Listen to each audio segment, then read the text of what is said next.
এত হুরুস্তুল গাড়ি চালাই না, নর্মালের মধ্যে। না, ঠিক আছে ঠিক আছে। দিল্লি আমি 5 মিনিট আগে যাবো, এর বেশি না কিন্তু।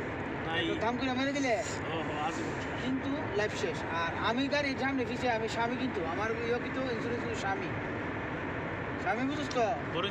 হ্যাঁ, বড় ইন্স্যুরেন্স। এবং আগে পিছিয়ে আমি ঘুরে ধরেছি, এটা সবাই করে না, আমি আগে পিছিয়ে করছি।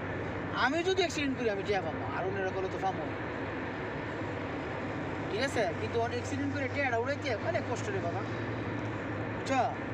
অনেক কষ্ট টিয়া উড়াইতে হয়তো বা 8-10 হাজার। আমি একবার ওই যে আমার পিছিয়ে মেরে দিচ্ছি কুরবানি ঈদের, রোজার ঈদের, আমি যেদিন গাড়ি লুছি না, 2 দিন পরে রোজার ঈদের, আমি রোজার ঈদের 2 দিন আগে গেলাম লুচি, রোজার মধ্যে গাড়ি 2 দিন আগে ফেসবুকে দিচ্ছিলাম না, তো লো আর 2 দিন পরে আমার পিছিয়ে মেরে দিচ্ছি 13,000 এলাইছে।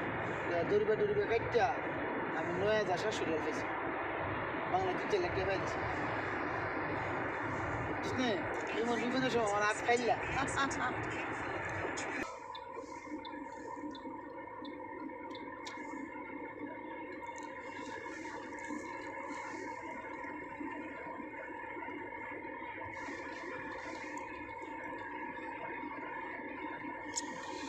এনো আর কিতা ভিডিও করছ তুই? আর কি আছে শহর বাইরে গেছিস কেন? আরে ক্যামেরা মারবো রে ভাই, তোর কিছু তো না, আমার নাম্বার